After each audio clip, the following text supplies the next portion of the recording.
السلام عليكم، كي دايرين؟ لاباس عليكم؟ نتمنى لكم تكونوا كاملين على خير. وهذا الفيديو يلقاكم في اتم الصحه والعافيه، فيديو جديد بافكار جديده، نتمنى انها تعجبكم وطرق الاستحسان ديالكم وتنفعكم في بيوتكم. فبدايه غادي نبدا معكم بواحد الفطور اللي غادي يكون انيق وخفيف الظريف. فكما كتشوفوا هنايا كندير واحد البلا ديال اللي فروي بالياغورت الطبيعي. فكما كتشوفوا هنايا درت غير البنان، الليمون، الاناناس، الكيوي والمونغ. بالنسبه لهاد التميرات رانا خديت غير جوج ديال التميرات، درتهم بحال هكايا طريفات، ودرت الكرانولا اللي كنصايبها في الدار، اللي هي شفتوني دابا درتها من الفوق، هي اللي غادي نريماطي بها البلا ديالي، واللي كنصايبها انا في الدار بالشوفان وبالكركاع وبالزبيب والعسل، وكندخلهم الفران على 120 درجه، وكنبقى نقلب فيهم حتى كيتكرمل هذاك الشيء وكيجيني بحال هكاك. يعني مثلا الاغلبيه ديال الاوقات ما كنشريهاش، يعني كنصايبها في الدار الا كان عندي الوقت.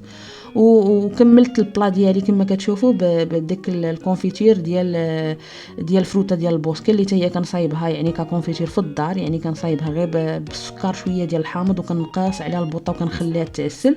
وهذا ما كان بالنسبه للفكره الاولى. بالنسبه كما قلت لكم اللي تيبغي يبدا الصباح ديالو بواحد الطبق اولا واحد البلا اللي تيكون اللون ديالو زاهي، فكيفتح لك حتى الشهيه انك دوزي داك النهار بواحد النفس اللي هو تيكون رايق. وحتى الفطور هكا ملي تتحطيه تيكون انيق، يعني حتى هو تيفتح لك الشهيه على بانك تفطري في الصباح. بالنسبه للفكره الثانيه كما كتشوفوا معايا غادي ندير معكم جوج ديال الطوستات اللي انا خدمت فيه الخبز الالماني الاسود، اللي كيف حال اللي كنت درت معكم في واحد الفيديو سابق، انا كنت درته بالزنجلان. فالنوع ديال هذاك الخبز اللي كنت درته معكم تقريبا بحال هذا، يعني تيكون فازق، يعني تيكون ما تيجيش ناشف بزاف. فانا طوستيته كما تشوفوا، يعني حمرته اولا شويته، ودرت كما شفتوا في وحده درت غير السلق، ودرت الكيسو فريسكو ولا الجبن، تقدروا تخدموا بالجبن اللي عندنا في المغرب، ودرت السومو، درت عليه شي شويه ديال البزار وزويته بلديه. وهذا ما كان بالنسبه للفكره الاولى. بالنسبه للثانيه فكما كتشوفوا درت غير طريفات ديال الجبن اولا الكيسو فريسكو، ودرت شي شويه ديال العسل من الفوق، زويته بلديه، وشويه ديال اللي فروستيك. المهم تقدروا تخدموا باللي عندكم، انا تنقدر يعني تنعطيكم غير افكار. اما بالنسبه للكيكه كما كتشوفوها اللي حاطه لكم تما، فهي اللي كنت شاركت معكم في الفيديو السابق، فنتمنى انكم تجربوها لان فعلا كتستحق بانها تجرب.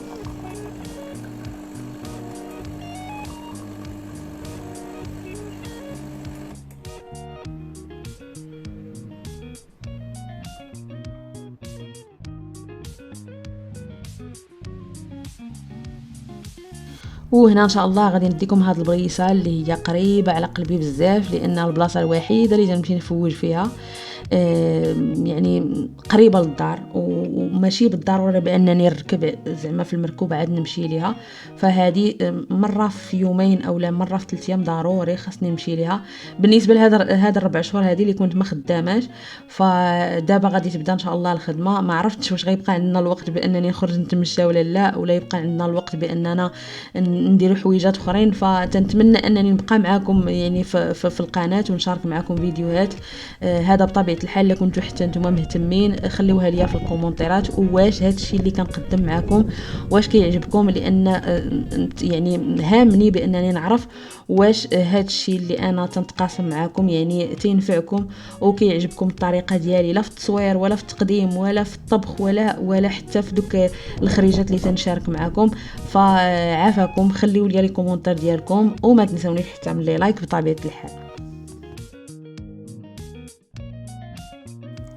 هنا غجبت لك مربط الفرس، واللي هو واحد الوصفه اللي كتجي رائعه واعره بزاف كما شفتوا في المنظر. واحد الطارطه بهذاك تخوشيفه كما تنقولوا ليها في المغرب، تخوشيفه ديال الورقه اولا ورقه البسطيله اولا ورقه الفيلو، المهم اللي عندك. انا هنا راه عندي مخلطه، يعني الورقه ديال المغرب اللي كتصايب يعني باليد، والفيلو اللي كناخذوها من هنا يعني جاهزه من السوبر مارشي.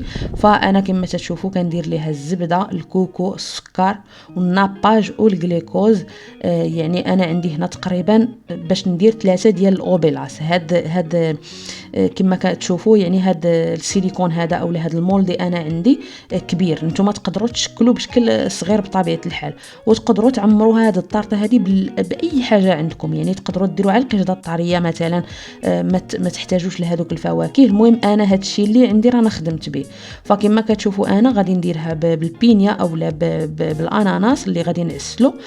كما شفتوا ندير فيه غير شويه ديال الزبده وشويه ديال القرفه، وغادي نحليه بالسيروبي ديال الروز.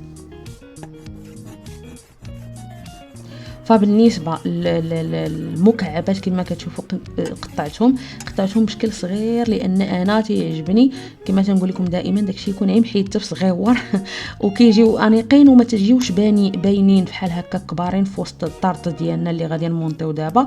فالاوبيلاس اولا هاد الطورطاس هادو كيجيو بحال هكا وكيجيو مقرمشين بزاف. وانما مني كتديروا لهم مثلا الناطه اللي هي القشده الطريه وكديروا لهم الفواكه اللي نتوما بغيتوا تعمروا بهم هاد الطارطه ديالكم، كتولي ميلوشا ولا كما كيقولوا ليها بالعربيه، كتولي معلكه. فكيكون فيها واحد المذاق هائل. داك الكونتراست ديال الاناناس مع الكوك كيجي واحد المذاق اللي هو رائع بزاف. حاولوا انكم تجربوها.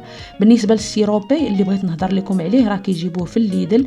فكما قلت لكم تيعوض العسل بالنسبه للناس اللي تيكونوا نباتيين او لا فيغانوس اللي ما تيبغيوش ياكلوا الحويجات اللي تيكونوا مستخرجين من الحيوانات بطبيعه الحال. فهنايا غادي نجي نشارك معكم يعني باش نمونطي هاد الناطه ديالي اولا باش نمونطي القشده الطريه. فدرت فيها خنيشه اللي هي من الفئه ديال 15 غرام ديال استابيليسادور ديال الناطه اولا ديال القشده الطريه، اللي هو كيخلي لنا ديك القشده الطريه ديالنا تبقى بالكويربو ديالها ولا تبقى بالجسم ديالها. فكتباع في اي بلاصه. يعني هاد الخنيشات هذا راه كيتباعوا، سميتو هنا في اسبانيا استابيليسادور دي ناطا. يعني تقدروا تمشيو لاي بلاصه راه موجود. يعني كتعطيكم واحد ديك الكريمه ديالكم كتعمروا بها وما كتخافوش بان الطارطه ديالكم مثلا غادي تهبط ولا شي حاجه. فانا دائما كنخدمها لانها يعني كتخول لي بانني نكون مرتاحه بان ديك الطارطه ديالي غادي تكون يعني الكويربو ديالها ولا الجسم ديالها غادي يبقى كيف ما انا مونطيتها الساعه الاولى. فهنايا كما كتشوفوا الاوبيلا الاولى اولا الطورطه الاولى درت فيها كابا يعني ما غليظاش ديال هاد القشده الطريه، وغادي ندير من فوق هذيك البينيا اولا داك الاناناس المعسل. ثقوا بيا البنات داك الكونتراست ديال الكوك مع البينيا يعني كان اختيار في محله. اول مره غادي نديرها انا بهذا النوع ديال الفواكه. يعني كنديرها بفواكه وحدين اخرين. كنخدم مثلا التفاح كنعسلو اولا كندخلو غير الفران كنقولوا حنا كنشويوه. يعني كنديروه في البابيل ديال الفران وكنغطي ديك التفاحه وكنخشيها ومني تتخرج تنديرها بحال الكومبوطه مثلا. يعني كنمونطي ديك القشده الطريه ديالي وكنديرها بالكومبوطه ديال التفاح اولا كنديرها مثلا بالطريفات ديال البعويد اولا كنديرها. يعني دائما تنخدم غير بفروي واحد يعني بنوع واحد. وانما هذا الكونتراستي هذا اللي عطاني الكوك مع البينيا جا رائع وهائل بزاف. فحاولوا انكم تجربوه. واول مره غادي نخدمها بالكوك يعني موالفه دائما كنخدمها باللوز. واليوم قلت نعطيكم يعني شي حاجه اللي هي غادي تقام عليكم رخيصه. ففكرت في الكوك والحمد لله جات رائعه بزاف. حتى بعين الجمل اولا بالقرقاع رانا فايته مجربها البنات كتجي معلكه اكثر. هذه كتجي قاصحه في الاول كيف ما وريتكم، وانما ملي كتمونطيوها بحال هكايا بالقشده ديالكم ولا باي كريم يعني كريمه باستيليرا اولا باي كريم تقدروا ديروه فيها كي تواتى معها بواحد الشكل اللي هو رائع بزاف. تقدروا ديروا غاناش يعني تقدروا تخدموا باي حاجه اولا ديروها في مولدي اللي هما يكونوا صغيورين وديروها على شكل حليوات ديال دواز اتاي. يعني لكم الاختيار، انا كنعطي غير الفكره.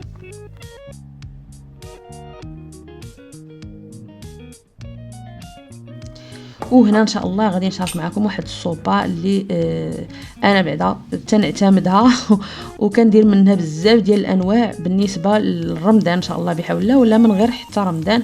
فعندي انا الصوبات يعني في الليل هما الاغلبيه اللي كنتعشى بهم الاغلبيه ديال الوقت. هنا غادي نصايبها ان شاء الله بالكالامار، يعني ما نديرش شي حوايج اخرين وبالخضره. بالنسبه لاول حاجه كما شفتوني ضفت، درت زويته بلديه ودرت الثومه والبصله حتى تهبطوا، يعني ما خليتهمش تحمروا، ودرت فيهم هاد الانياس ديال الكالامار. وهنايا درت راس معلقه ديال الكوري او الكوري الاحمر او لا الكاري، كاين الناس اللي تسميوه الكاري، فانتوما يعني تقدروا تخدموا باي حاجه، تقدروا ديروا غير المطيشه اللي كتكون كونسونطري او لا تقدروا تخدموا باي حاجه، المهم او لا مطيشه عاديه.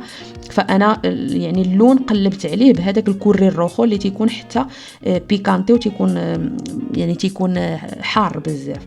فهنا كما كتشوفوا درت غير اللفت. بالنسبه للخضر اللفت كيعجبني بزاف، كيعجبني بزاف بزاف بزاف، وحاولوا انكم تجربوه. اللفت الصفر كيجي رائع في الصوبات.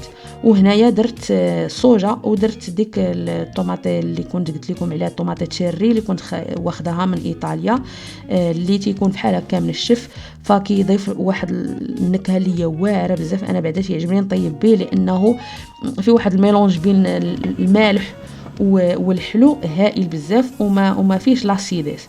اما هاد الصوبه ما غادي ندير فيها لا روز ولا شعريه كما كتشوفوا، غادي ندير فيها ان شاء الله الطابيوكا.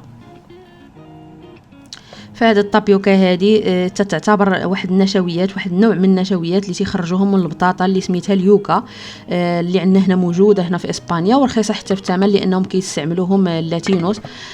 فهنايا عندنا متواجده وكنحاول انني ندخلها في الاكل ديالي اليومي.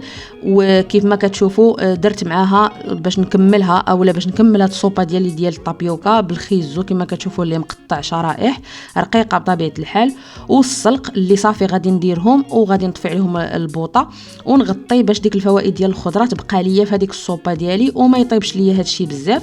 فكتعجبني الخضره ديالنا تبقى شاده داك الشيء اللي فيها. فهذا مكان فبين ما طريبوسات اولا بين ما جلسات لينا هاد الصوبه ديالنا غادي نمشيو نديروا واحد جوج ديال الخبيزات بحال هكا اللي حيتهم غير من العجينه ديال البطبوط، وكان نماركيهم اولا كما كنقولوا كنديرهم نص طيبه وكنكونجيليهم، فاش كنحتاجهم كنخرجهم بحال هكايا باش نديرهم مثلا كمرافق لواحد الصوبه اولا مثلا كمريندا اولا اللي بغيتو ديروه بهم. فهنايا درتها هذا النهار هذا درتهم غير بالتمر وبالجبن ديال الماعز، وغادي ندير شويه ديال الزعتره من الفوق، وهذا مكان هذا هو المرافق ديال الصوبه ديالنا. غادي نرجع لكم للطابيوكا، بغيت نعطيكم شي شويه عين وبدا على الحوايج اللي فيها. فعندها بزاف ديال الفيتامينات بحال فيتامين باء وفيتامين جيم، وفيها الكالسيوم بزاف، وفيها المغنيسيوم، وفيها الزنك والحديد، وفيها البوتاسيوم، وكتقوي لنا حتى الجهاز ديال المناعه ديالنا والدوره الدمويه، وكتحسن لينا حتى من العمليه ديال الهضم.